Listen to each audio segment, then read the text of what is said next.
Thank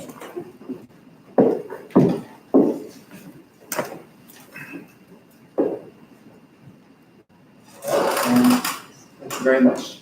Let's get myself in order here.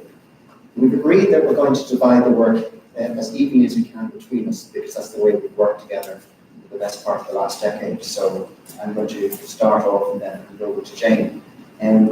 But obviously, on behalf of both of us, I want to start by thanking you for this great honor. It's a considerable honor to us. The short hassle of coming here for a trip was well worth it to receive such a wonderful gift, and we take it with great thanks and gratitude. So thank you very much indeed. I just want to begin by singling out a few people, forgive me. I want to obviously thank the McCourtney Institute for today, but also for all the work and help that went into getting us to this day. And in particular, Chris Whelan and Jen Spinelli, who have been absolutely wonderful at every stage, making sure that everything operated so smoothly. Sarah Seinfeld, who, I don't know how she does it, but she managed to turn very dry academic text into beautiful prose, or at least something that's a little less dry and academic when we finish with it. I have to mention John Gaster, who was the most supportive of colleagues, not just in this process, but generally. So thank you, John, for being here as well. We're grateful to many friends and colleagues in Ireland, and they're thanked and acknowledged, so I won't waste time here referring to them, just refer to the fact that we're so grateful to so many people. But most of all, we're grateful to 300, I should say, Irish citizens who are the deliberative heroes of peace. Over 300 Irish citizens who've been involved in various citizens' assemblies over the last 9 or 10 years. And then finally, just to name check a few people who are here and taking the trouble to come here today to be with us to this event. Nikki, who's Jane's husband, who's sitting somewhere at the back, who's travelled over here. There he is, Nikki, sorry. Thank you very much for being here. And my brother Bernard, my sister-in-law Jackie, and my wonderful nephew Jeremiah, who are somewhere else hiding in the back. Jeremiah has potential plans on thinking about the science and university, so I hope you don't change your mind on the basis of what you hear today. Let's see how it goes. Sorry. Last week, my wife and I had the occasion to travel to Poland. It was my first visit to Poland, and I was there for a conference, but she joined me, and the main motivation was to visit Auschwitz and Birkenau. Not something that was done lightly, certainly not something that was done in any sense of pleasure, but my goodness, what a place to visit. And if you haven't had the occasion, I can only recommend it. It's something that we felt we had to go to. We have to give evidence. We have to give a sense to ourselves of what it meant to be. It's one of those things that we should never forget. And it's a particular reason why I want to show this photograph I took last week, because I think it, more than anything else, just shows what can happen when democracy fails. And never was there a more timely moment, I think, in my lifetime to reflect on that potential danger to democracy. Just think of some of the indicators that are well known. We've already been, some of them have been referenced today. The election of demagogic leaders, I'll not name any names, but I think we all know who some of these people are. The rise of extreme populism, the dismantling of democratic protections, the stirring up of masses of citizens with language that promotes the idea of the people versus a corrupt elite, the people versus a corrupt elite. The manner in which racists now feel emboldened to spread their particular kind of poison. And a number of political scientists have also reflected on the state of democracy today.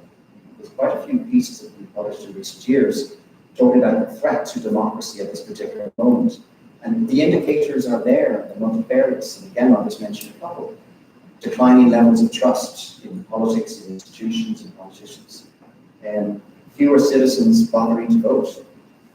Of those who do bother to vote, more inclination to switch votes from one side to the other, quite radically, and very often increasingly so towards the extremes. And of course, the rise of demagogues. There have even been some political scientists who've gone so far as to suggest that citizens are incapable, and that democracy is too complex for the average citizen. And some have gone so far as to suggest that a good democracy should move beyond the citizens. Well, we fundamentally disagree.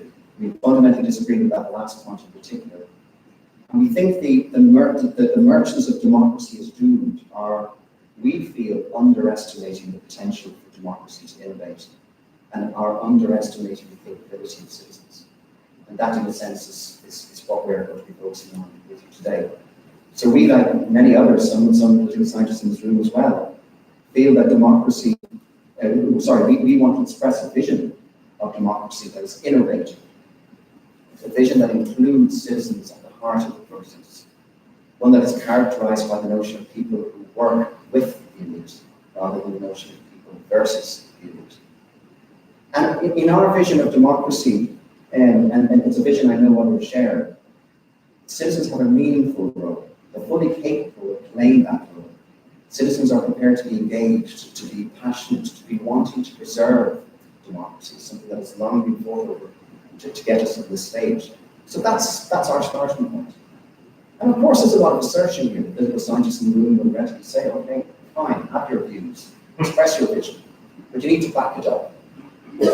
And this is why we want to talk to you today about the Irish case. We want to use the Irish experience as a way of showing our work over the last decade, as a way of showing just how much that sort of vision can happen, that democracy can innovate, that citizens are capable.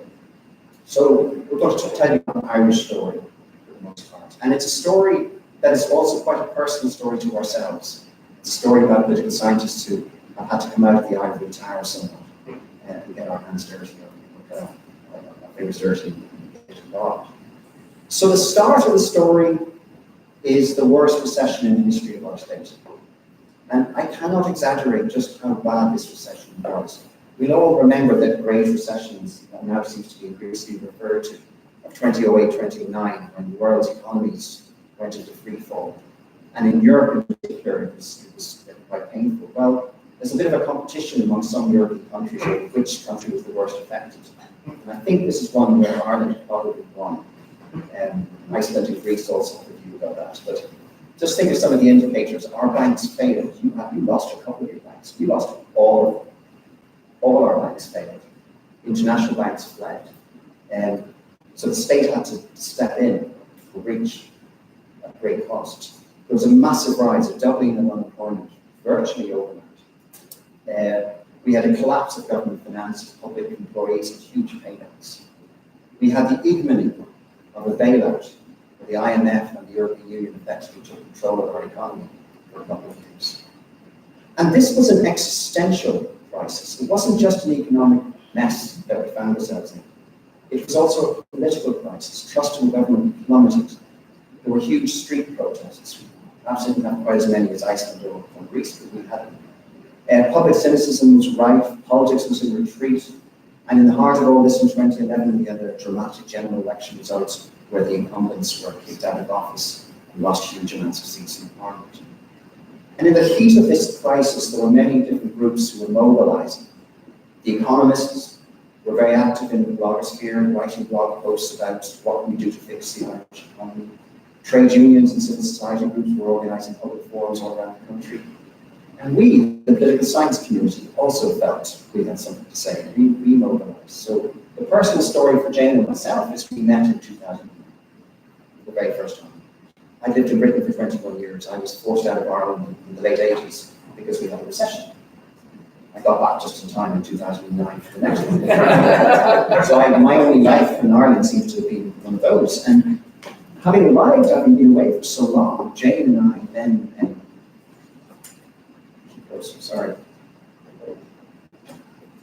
when Jane and I then got together, I'd never met her, she never met me, and there were a couple of other political scientists, and we all got together and we started talking about what can we do about this?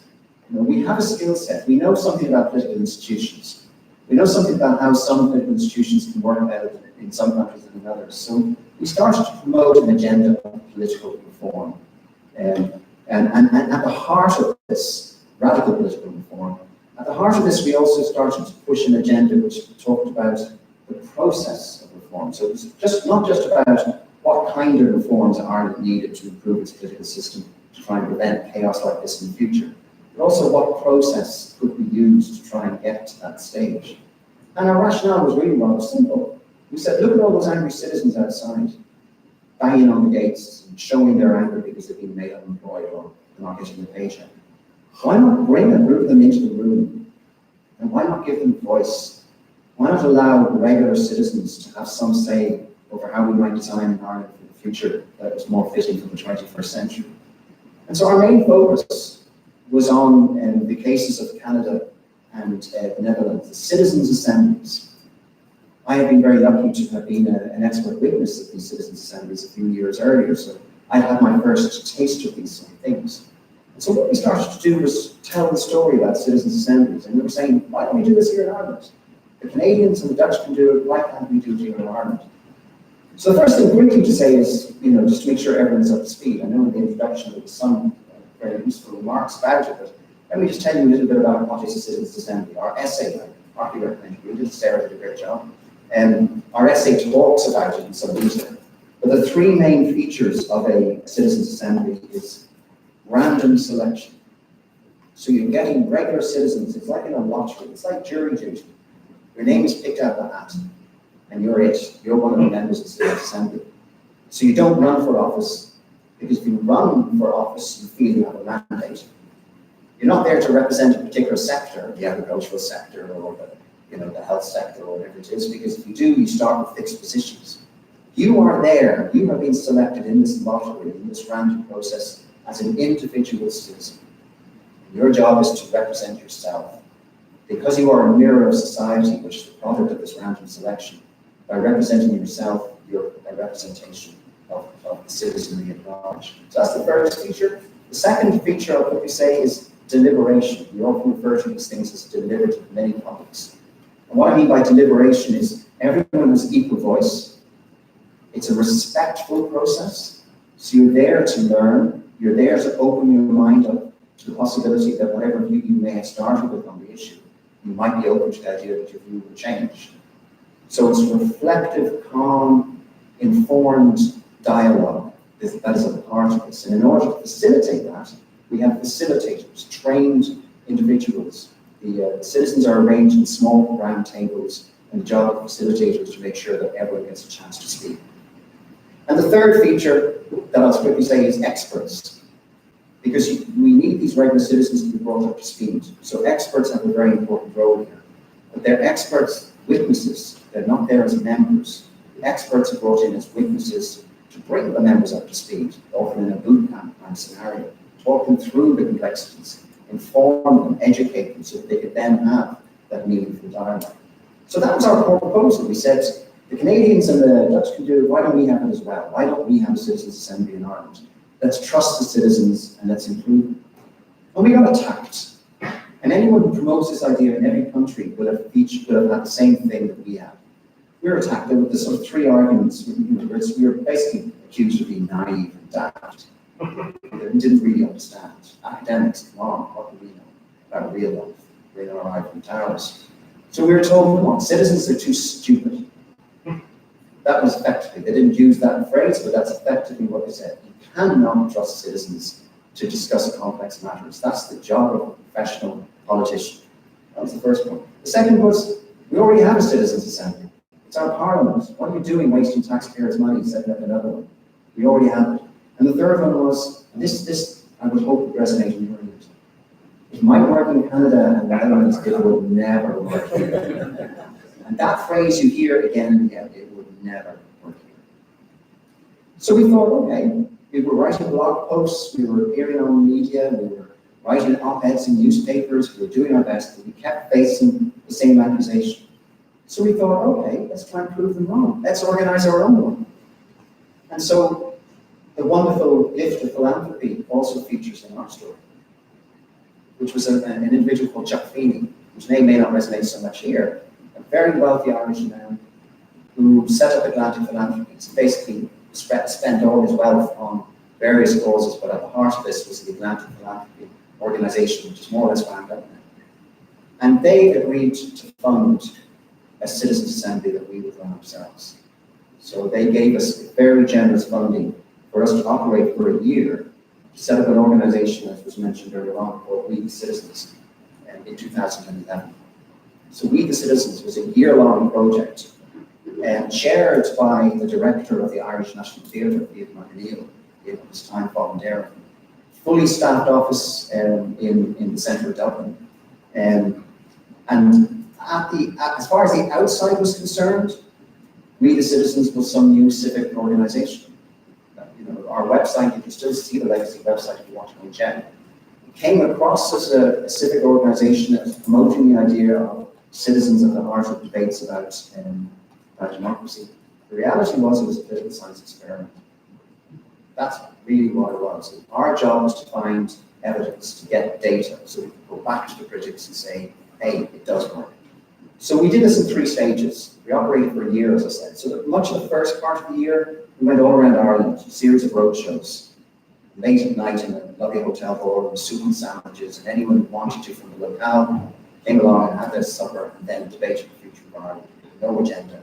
We just wanted to hear what citizens were talking about, what kind of issues really were at the heart of the debates at that particular stage about the future of Ireland. But we also wanted to drum up public interest by the fact that we were going around the country. So much of the first part of the year was spent doing that. Second part of the year, we organised Ireland's first Citizens' Assembly. So we got 100 citizens into a lovely venue in the centre of Dublin for a long weekend to discuss an agenda that had emerged from those roundtable discussions and to come to their own conclusions. And as political scientists, we had control groups. This was an experiment. So we had other citizens who didn't come to Dublin. We had citizens who received some of our briefing documents who didn't come to Dublin. So we had various control groups, which meant that we could then look at the effect of being involved in that Citizens' Assembly on those 100 citizens. We were able to control for any other issues that might have affected them. And what we found, which was mentioned earlier on, was much higher degree of efficacy, much greater degrees of satisfaction, willingness to change views on some tough topics. So we found all. We weren't surprised because we knew others had done this sort of thing the world over, but we were able to find it in an Irish experiment. And then the third part, the final part of our year, we wrote up a very nice report which can be downloaded if you want to. And we then, thanks to the good offices of the Atlantic Philanthropies, had a meeting with the leader of every single political party in Ireland. A series of one-on-one meetings, including the Prime Minister and the Deputy Prime Minister, presenting our findings and trying to persuade these, particularly the two leaders of the governing parties, that they could trust citizens, that it could work in Ireland. And we were very lucky. I'm really finished and hand over to Jane. We were very lucky in our time because Ireland, as I mentioned earlier on, had a general election in 2011.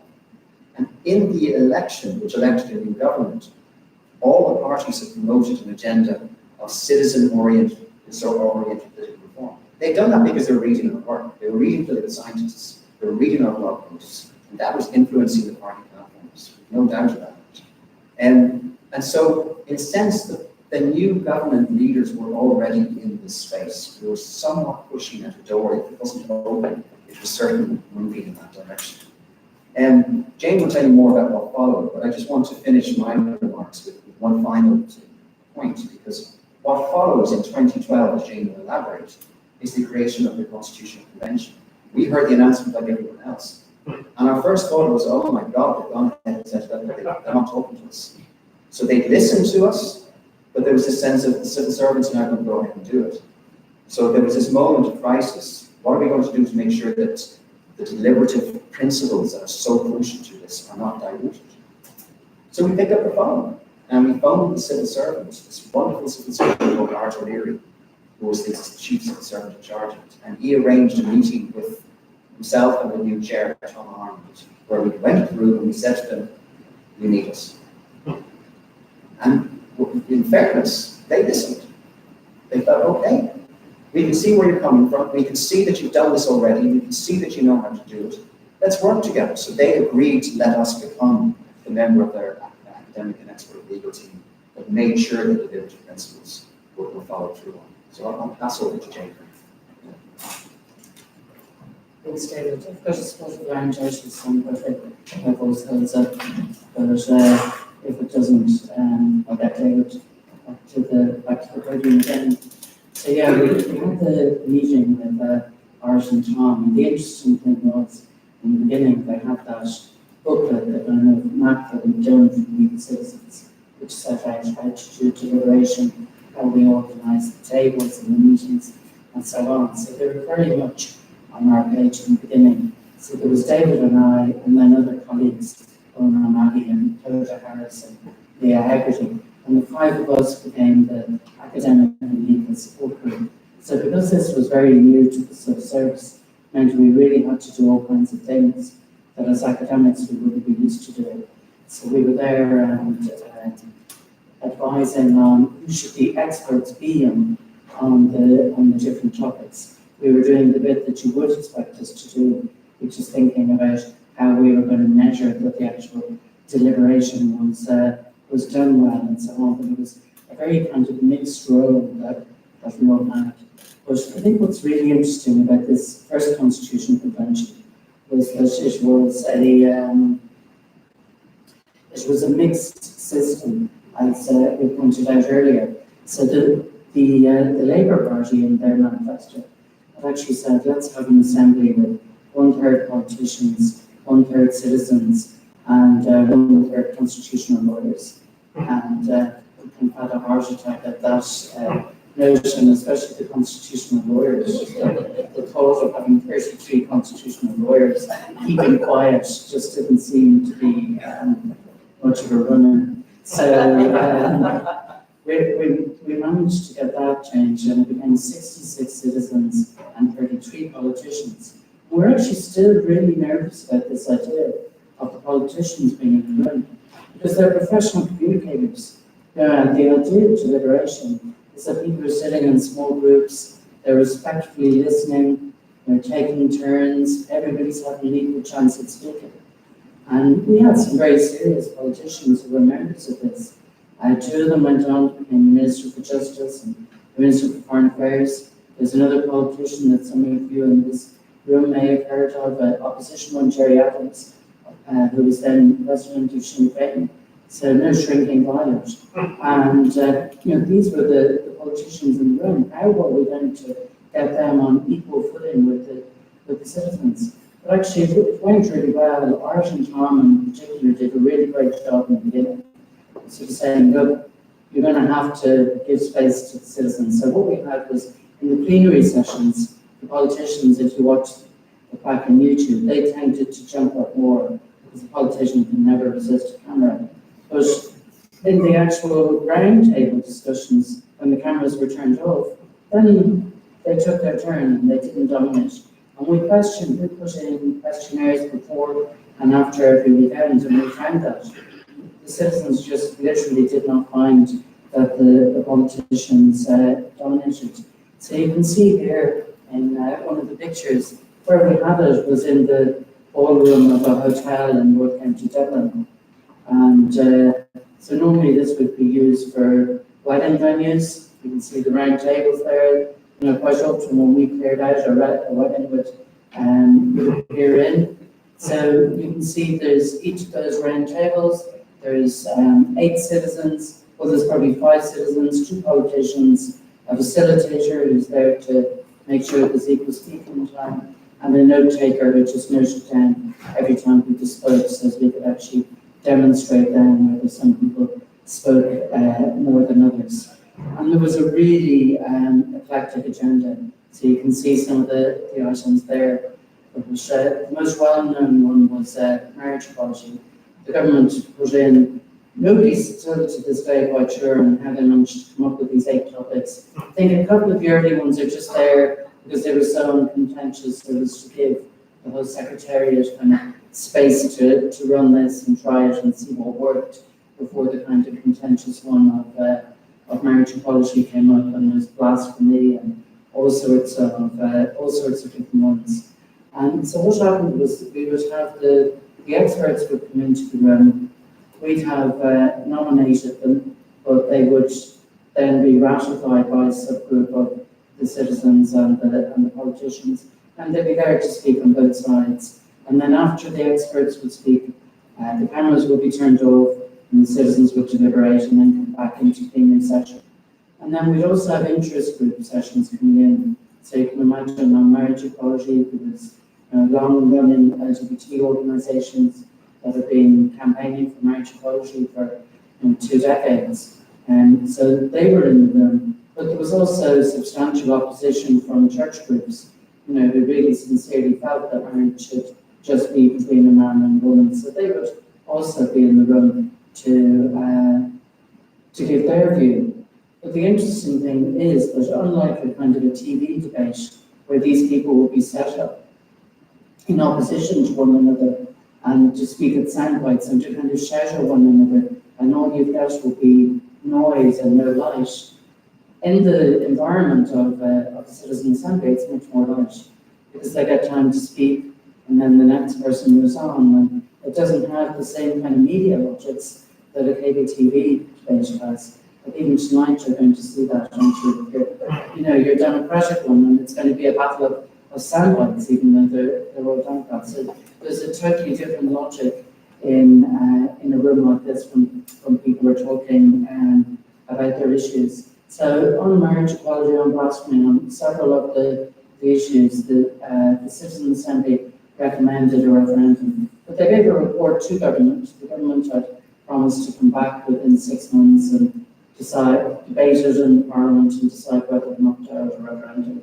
So they recommended one on marriage equality, and that referendum was held. And the picture there, so that's the front square at Dublin Castle, which is the old administrative kind of power headquarters when the British were in Ireland, and that's where everybody went after the referendum, celebrating the victory. And you can see, there was quite a substantial quote for marriage equality. And so Ireland became then the first country in the world to vote for marriage equality by popular vote rather than a vote in a parliament. So it was really quite something. There were other referendums too. The one on blasphemy, even though that was discussed back in 2013, was only held last year. And so we've now removed the notion of blasphemy from our constitution. But then others didn't pass. So, for example, there was one on the presidential age, how old you should be to run for president. You still have to be 35, and so it's not that each one is passed. But the other thing that they really talked about was parliamentary reform. So it doesn't have to be all referendums. And on parliamentary reform, one of the things from when David was talking earlier that we'd all spoken about was a lot of problems with our parliamentary system where it was very executively dominated. Everything was run from the centre, and the actual members of parliament had very little power themselves. And so there was a number of reforms recommended by the Constitutional Convention, and those actually all went through standing order changes. And the whole character, I think it's pretty fair to say, has changed, and it's now less centrally dominated. So 2 years later, you can see the process is beginning to bed down. So there's a new Citizen Assembly set up. This time it's interesting. We have a member of Parliament who's an American citizen, Catherine Spohn. And Catherine had actually, she'd been married originally to her wife in Canada, and then they got remarried after the successful marriage equality referendum. And this time she said to the government that she'd only participate in the government if they organised a citizen assembly on abortion. And it was really useful for them to do this, because I think one of the things we found is that particularly on issues where there's kind of intra-party disagreement, it becomes much easier for politicians to say, okay, let's hand this over to the people. So abortion was something that was really difficult for the centre-right ruling party. Most of their members would have been very anti-abortion, very pro-life. And just a few years before, there had been very small changes in legislation just around the right to life of the mother. And a group had split off and formed a new party. So this was something that was really contentious in Ireland, really, really difficult for the politicians. So in a way, giving it to the citizens meant that the kind of interest groups and their kind of things, they could put those behind, and then they had the cover of the citizens afterwards to come back and say, well, actually, it's the citizens want me to do this. So you, the interest group, might say this or that, but it's not my fault. It's what the citizens actually want. So, and you can see that as well, how contentious it was, because this time there was no politicians in the room. So they didn't want to be in there. When politicians were in the room discussing abortion, they would get dreadful mail, they would get all sorts of abuse, very, very unpleasant kind of polarizing environment in Ireland around the notion of abortion. So the politicians were outside of the room.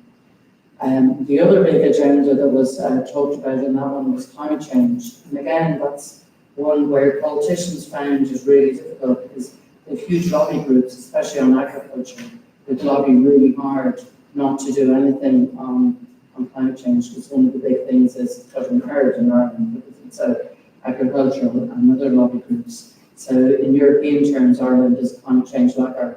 So they put that in there as well. But it was the same hotel, so you see it there, yeah, it's just got a new carpet. Other than that, it's the same place, the same kind of facilities, fantastic Wi-Fi and so on. And they spent 5 weeks discussing abortion, 2 on climate change. They probably should have spent more on climate change. But this time what they did is they went into the committees.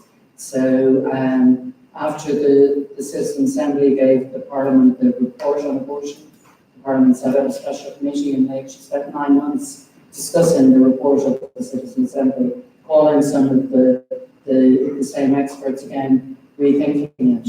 And there was rural centre-right members of Parliament who came out afterwards and sort of said, I've always been pro-life, but actually I've never actually listened to this kind of evidence. I'm now actually going to vote the other way. I now see that we need to be able to change it. So you can see how this notion of respectful debate and actually listening to evidence rather than just listening to the usual kind of soundbites being put from either extreme really helped in the agenda.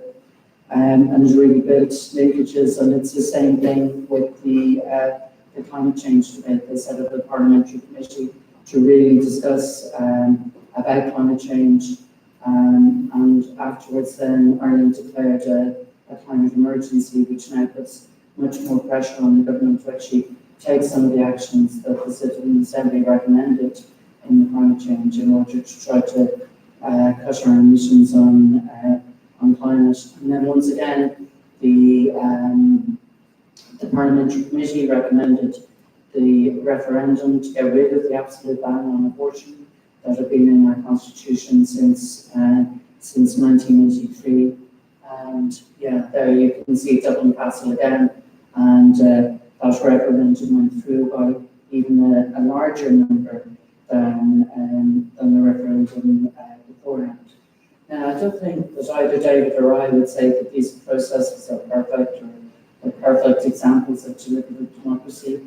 There's definitely stuff that we're kind of learning, there's stuff that we didn't do quite right, that we do a bit differently another time, and we can talk to people another time about those kind of things. But we think that there's kind of 3 main things that are really happening. So the first is that it's really allowing politicians to change their minds about issues, to move out of the way of interest groups and those where they normally look to for decisions. Because most of the time, citizens only in Ireland anyway talk to their politicians about the local school or the state of their road or traffic lights, this kind of thing. They don't actually talk to their politicians about the big issues. It's only the interest groups who talk to the politicians about the big issues. So this is one way to really get the citizen voice in about the big issues, and then it also gives politicians kind of cover about that.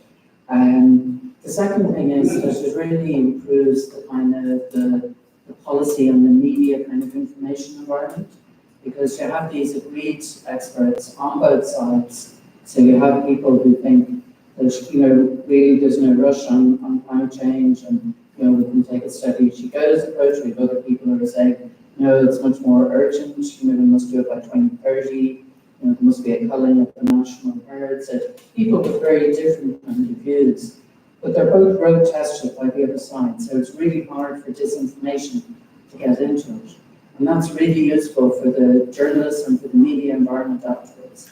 Because journalists can then use that information for real-time fact-checking in their own debates and that kind of thing. So it's a repository for information that is kind of fact-checked, if you like. And then the third thing is for citizens, that it really improves we've done some research, especially some research recently with John there, where we tried to look at what happens if you actually put the information out to the ordinary citizens from it, and we find that they trust it more because they're thinking about it more because it's come from ordinary citizens. It's more reflective and so on, and builds on trust. So that was really useful. Just declaring the climate emergency. And one of the things was, the big questions is always all around the world when you do these, well, what difference does it make? You might have really improved the lives of the 100 people in that room, right? They might trust government more, they might be more knowledgeable, they might have all these things. But what about the 5 million people who weren't in the room? What's happened to them?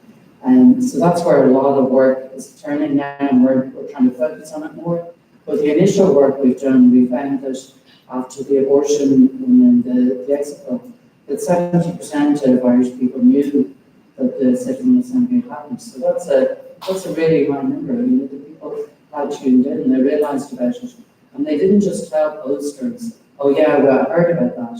66% of them there were able to say, well, actually it was assembly made up of random citizens. So they knew that kind of detail. They were able to say that it was experts.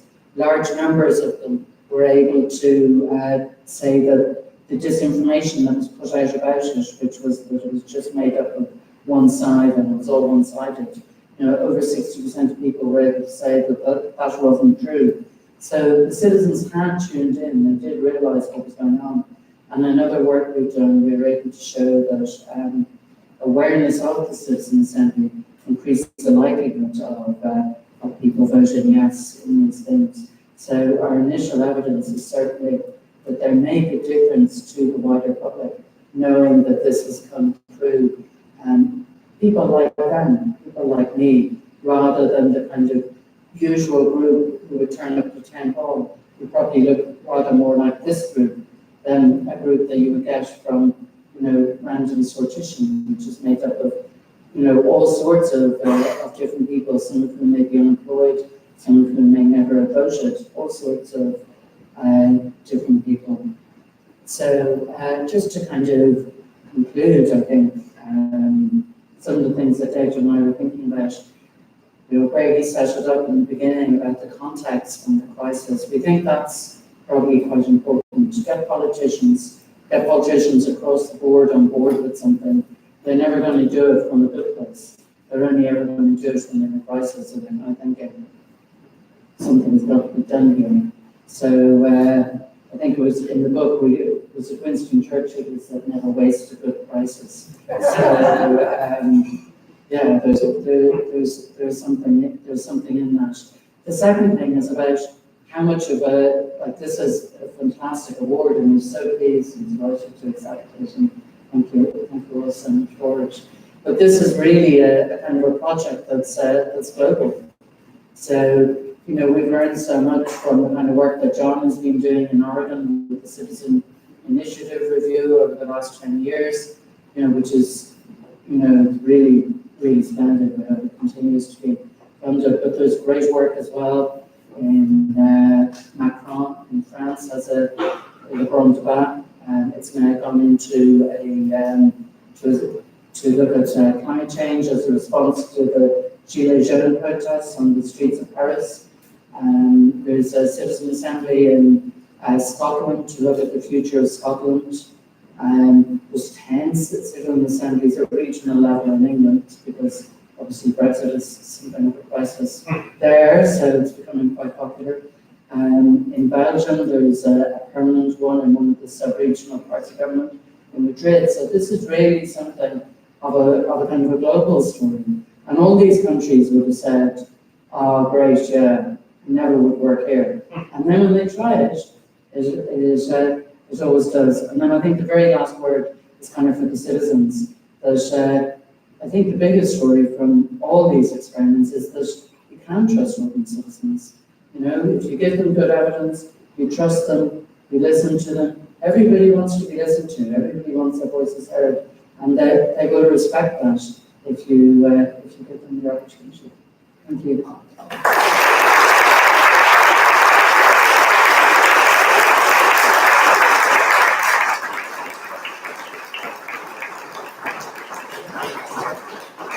Thank you, everybody. So we have time for some questions. So if you have any questions, please raise your hand. David? Yeah, I'm just curious about the random selection process. Have you found there's ever been sampling errors so that, even though it's done randomly, that the nature, the diversity of the group, one group might be more leaning this way because of the random selection process and sampling errors? Well, obviously. Oh, okay. So the question is whether the sampling process works, and whether it is in fact representative, or whether it can be skewed. So I think the answer is, with 100 people, it's never going to be perfectly representative. But what we do is quota sampling. So we say it must be 50-50 men and women. There must be this number of people from each region. There must be people with less education as well as more education. And so people go out, we have pollsters who do door-to-door polling and market testing, and they go out and knock on doors until they find people to fill those quotas. So there's some things that aren't perfect in it, but broadly we try to have this kind of pretty descriptive process on the most part.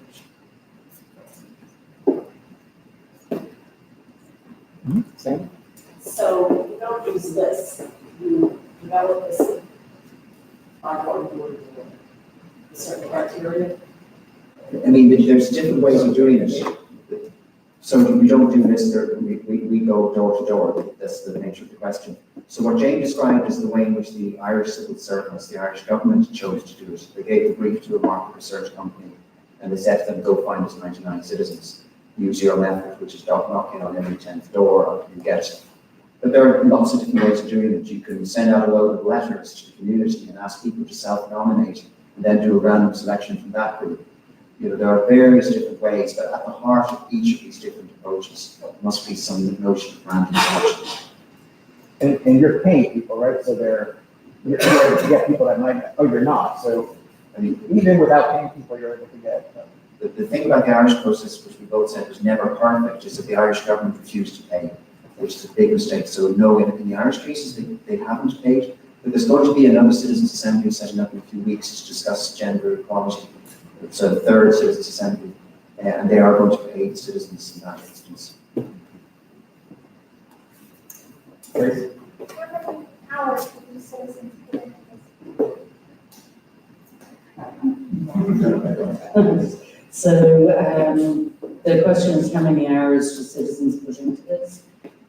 So generally what happens is they arrive at that hotel that we showed you on a Friday evening, and they stay there until Sunday lunchtime. So that's a weekend.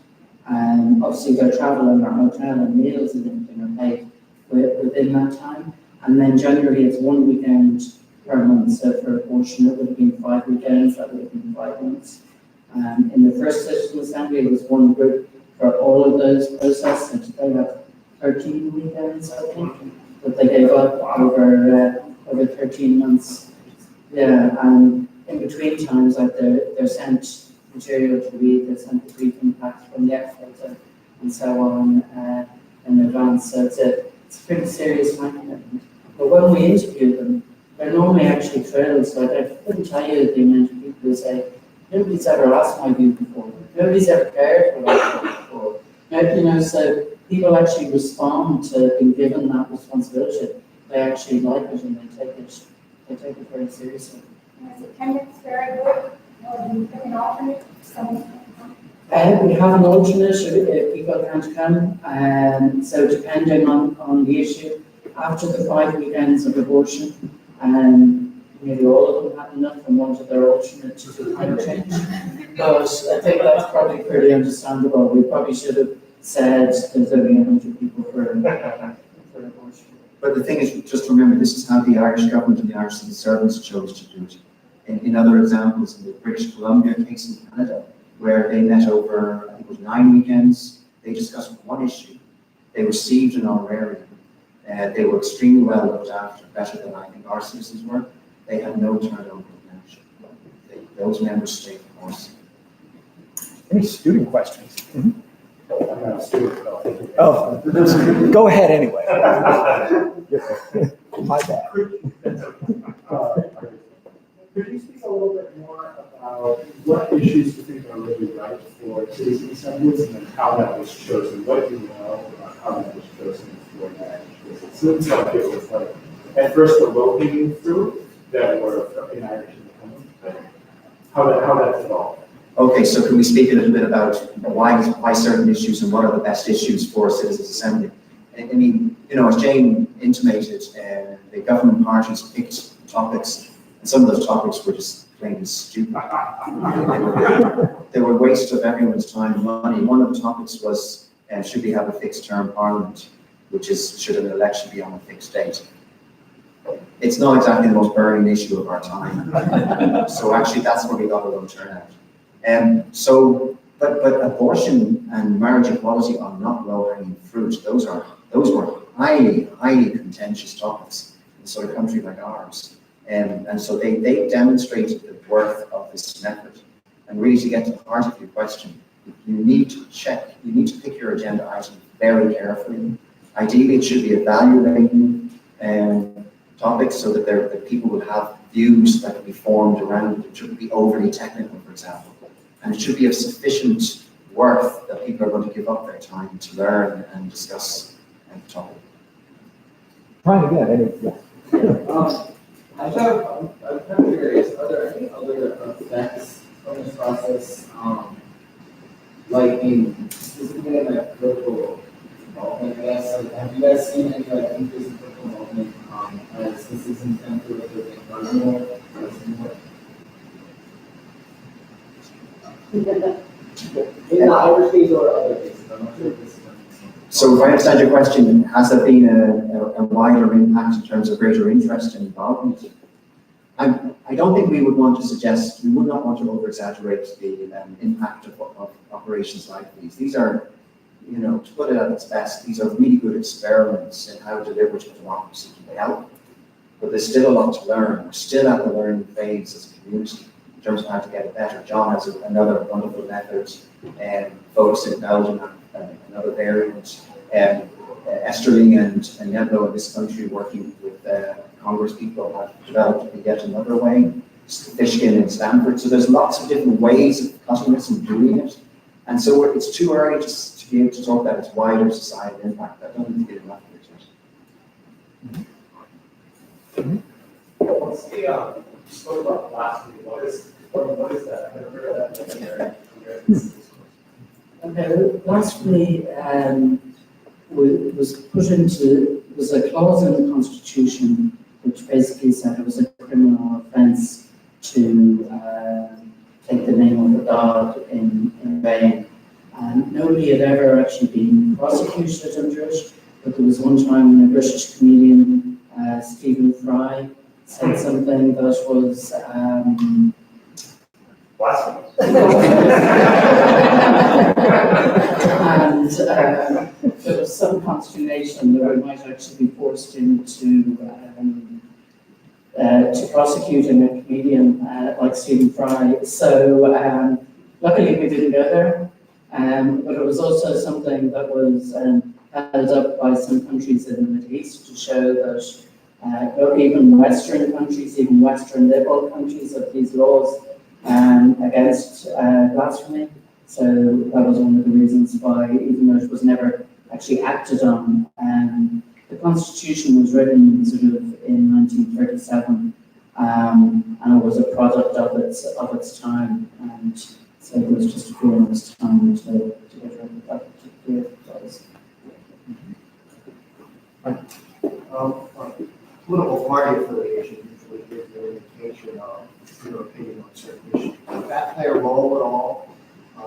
citizens in terms of the quotas that need to fill or the thought process around that? No, so the assemblies have cross-party support, so I think that's quite important. Some of the parties were more interested than others, and some of the smaller parties were suggested in the beginning of the first one that this was just a way of the government kicking the can down the road. They didn't actually want to do anything about these issues. They were just taking to touch. But I think once they came on and they saw the change and they saw that people were engaging with this to the extent that they did engage with it, none of the parties held back from it. And then when you look at the party identity of the people in it, it's representative of the kind of support for the different parties. The sampling, the quota sampling was only on demographics. It wasn't on party. You mentioned an example of the cameras number of politicians that could come.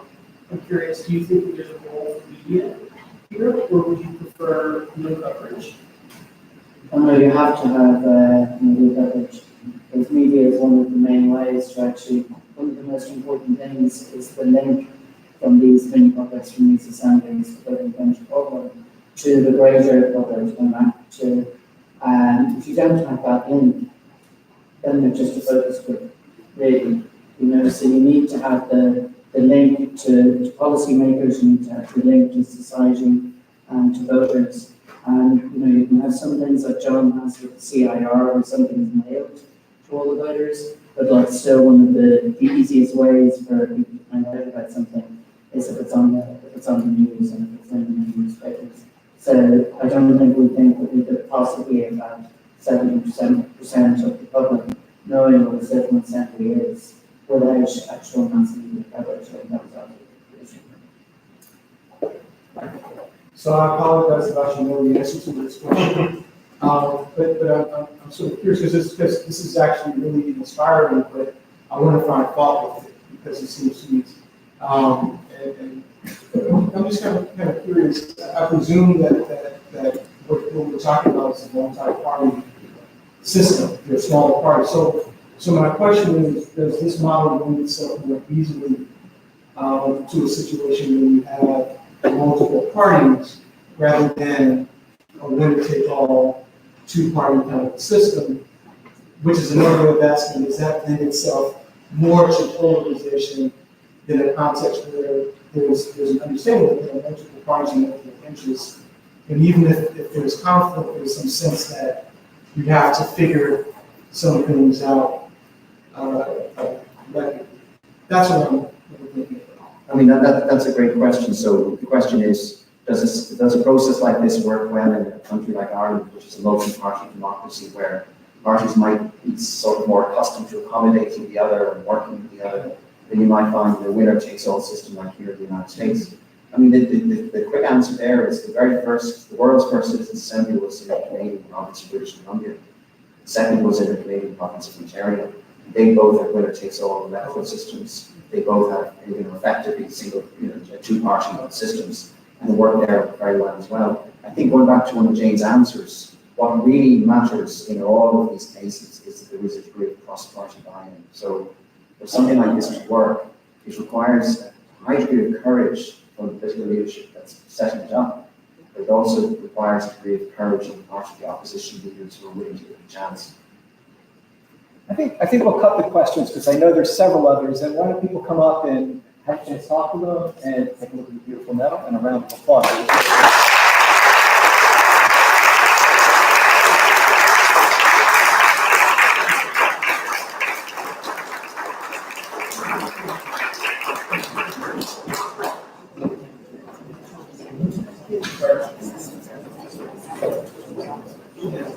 Yeah, it's good.